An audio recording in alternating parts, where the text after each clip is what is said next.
2026 সালের জানুয়ারি মাসের 1 তারিখে বুকিং করেছি। আজকে নিতে আসছি মানে জানুয়ারি মাসের বুকিং দেওয়া যাবে না।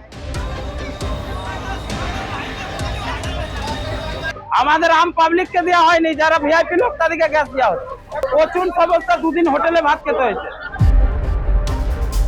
রান্না বন্ধ, এখন স্টোভে রান্নছিলাম, যতদিন কেরাসিন তেল ছিল 4-5 দিন রান্নলাম। হ্যাঁ, সব শেষ। লম্বা লাইনে দাঁড়িয়ে আছে মানুষ, একটু বিভ্রান্তির মধ্যে পড়েছে। আসলে গ্যাসের কোনো অভাব নেই, এই একটা কৃত্রিম অভাব তৈরি করা হচ্ছে। 2 মাস আগে থেকে বুক করেও মিলছে না গ্যাস। হোম ডেলিভারি তো দূরস্থ, অফিসে গিয়ে দীর্ঘক্ষণ লাইনে দাঁড়িয়েও ফেরত আসতে হচ্ছে গ্রাহকদের। এমনই ভোগান্তির ছবি ধরা পড়ল বাঁকুড়ার বিষ্ণুপুর শহরের হাউজিং সংলগ্ন এলাকায়। ক্যামেরার সামনে রীতিমতো ক্ষোভে ফেটে পড়লেন গ্রাহকরা। 2026 সালের জানুয়ারি মাসের 1 তারিখে বুকিং করেছি। আজকে নিতে আসছি মানে জানুয়ারি মাসের বুকিং দেওয়া যাবে না। বাড়িতে তো যেতে হতো গ্যাসটা, তাহলে যায়নি তো এখন। যাই না কেন মাগো? তাহলে এসছি তো 6টার সময় তো লাইন দিয়েছি, এরপরে তো গ্যাসটা পাওয়া গেছে। কতক্ষণ লাইন দিয়ে আছে? 1 ঘন্টা। কটার সময় এসছে? আমার হাজবেন্ড এসছে গ্যাস নিতে। গ্যাস নিতে আমার হাজবেন্ড এসছে, ফোনটা আনেনি, ফোনটা নিয়ে এলাম আমি এই মাত্র। কি বলছো? কি বলছে গো? কি বলছে? বলতে হবে না, হবে না। কেন হবে না? কেন হবে না? হবে না। কেন হবে না কেন? চলুন ভিডিওটা করবেন, চলুন। রাজ্যে এসআইআর হয়রানি এখনো কাটেনি। এরই মাঝে এই নতুন সমস্যার আগমন। এশিয়ার যুদ্ধ পরিস্থিতির জেরে গ্যাসের মূল্য বৃদ্ধি হয়েছে এদেশে। দেশীয় রান্নার গ্যাস এলপিজির দাম সিলিন্ডার প্রতি 60 টাকা করে বাড়ানো হয়েছে, যার ফলে মধ্যবিত্তের কপালে পড়েছে চিন্তার ভাঁজ। এরই মাঝে কেন্দ্রের নয়া সংযোজনে নতুন করে সংকটে আমজনতা।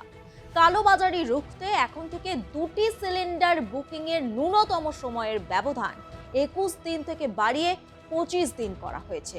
অর্থাৎ একবার সিলিন্ডার নেওয়ার 25 দিন আগে দ্বিতীয়বার বুকিং করা যাবে না। তাতে নতুন করে সমস্যায় পড়েছেন গ্রাহকরা, বিশেষত যাদের ডাবল সিলিন্ডার নেই। অভিযোগ, বুকিং করলেও বাড়িতে পৌঁছচ্ছে না গ্যাস। ঘন্টার পর ঘন্টা দাঁড়িয়ে থাকতে হচ্ছে লম্বা লাইনে। তারপরেও নেই কোনো নিশ্চয়তা। গ্যাস ফুরিয়ে যাওয়ায় বাধ্য হয়ে অনেকে ছোট ছোট ছেলে মেয়েদের নিয়ে হোটেলে খেতে যাচ্ছে। গ্যাসের জন্য দাঁড়িয়ে আছি, আজ গ্যাস পাওয়া যায়নি, আমরা 2 ঘন্টা লাইন দিয়ে দাঁড়িয়ে আছি। কি বলছে?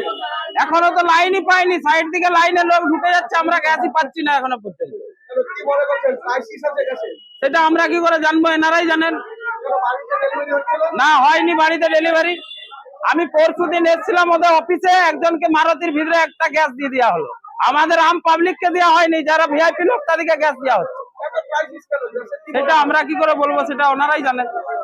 সকাল থেকে লাইনে দাঁড়িয়ে সকাল থেকে নয়, 2 ঘন্টা লাইনে দাঁড়িয়ে। সমস্যায় পড়তে হচ্ছে সাধারণ প্রচুর সমস্যা, দুদিন হোটেলে ভাত খেতে হয়েছে। কেন্দ্র সরকার সমস্ত শোধনাগার বা রিফাইনারগুলিকে এলপিজি উৎপাদন বাড়ানোর নির্দেশ দিয়েছে। স্পষ্ট জানানো হয়েছে, বাণিজ্যিক ব্যবহারের চেয়ে ঘরোয়া রান্নার গ্যাসের সরবরাহকে সবার আগে গুরুত্ব দিতে হবে। তারপরেও কেন এত ভোগান্তির শিকার হতে হচ্ছে? বাঁকুড়ার বিষ্ণুপুর শহরের হাউজিং সংলগ্ন এলাকায় গ্যাস সিলিন্ডার নেওয়ার জন্য গ্রাহকদের লম্বা লাইন অন্তত সেই প্রশ্নটাই স্পষ্ট করছে। সিলিন্ডার নিতে সকাল থেকে 1.5 থেকে 2 ঘন্টা পর্যন্ত লাইনে দাঁড়িয়ে রয়েছেন গ্রাহকেরা, যাদের মধ্যে প্রচুর বয়স্ক মানুষ রয়েছে। তার উপর 25 দিনের ব্যবধান হওয়ায় নতুন করে সমস্যার সৃষ্টি হয়েছে। অনেক গ্রাহকরা জানাচ্ছেন, বাড়ির গ্যাস শেষ হয়েছে, কেরোসিনের রান্না হতো এতদিন, এখন কেরোসিনও শেষে বাধ্য হয়ে 2-3 ঘন্টা লাইনে দাঁড়িয়ে আছে। এই পরিস্থিতিতে ধীরে ধীরে বড় বড় হোটেলগুলিতেও গ্যাস শেষ হতে শুরু করেছে। স্বাভাবিকভাবে আতঙ্কিত এলাকার মানুষজন। আমি এসেছি, প্রয়োজন আছে, রান্না খেতে পাইনি বা রান্না হয়নি, ছোট ছোট ঘরে বাচ্চা, হাটের রুগী আছে। হ্যাঁ, গ্যাস অতি অবশ্যই দরকার। গ্যাস শেষ বাড়ি হ্যাঁ, গ্যাস একবারই নেই, 3 তারিখে বুক করা হয়েছে, এখনো পর্যন্ত যায়নি। বাড়িতেও দিয়ে আসেন? না, কতক্ষণ যার লাইনে জন্য দাঁড়িয়ে আছেন? আর 45 মিনিট হলো। এই বয়সে এতক্ষণ লাইনে দাঁড়িয়ে আছেন? কি করা যাবে, কোনো কিছু করার কিচ্ছু নেই। কেন গ্যাস দিয়ে আসছে না কেন? না, গ্যাস থাকেনি, কালকে এসেছে, ঢুকেছে। আমাকে বাড়িতে রান্না বন্ধ? রান্না বন্ধ, এখন স্টোভে রান্নছিলাম, যতদিন কেরাসিন তেল ছিল 4-5 দিন রান্নলাম। তাও শেষ? হ্যাঁ, সব শেষ। মানুষকে অকারণে বিভ্রান্ত করা হচ্ছে, যার জেরে আতঙ্কিত হয়ে প্রয়োজনের থেকে বেশি গ্যাস কেনার প্রবণতা বেড়েছিল। জানা গেছে সম্প্রতি অনেক গ্রাহক প্রয়োজনের তুলনায় অনেক বেশি সিলিন্ডার বুক করেছেন, যেখানে আগে ৫% গ্রাহক ৫৫ দিন অন্তর সিলিন্ডার নিতেন, সেখানে এখন ১৫ দিন অন্তর বুকিং এর প্রবণতা দেখা যাচ্ছে। এই প্যানিক বুকিং বা আতঙ্কিত হয়ে গ্যাস মজুত করার ফলে প্রকৃত গ্রাহকদের হাতে সিলিন্ডার পৌঁছতে সমস্যা হচ্ছিল।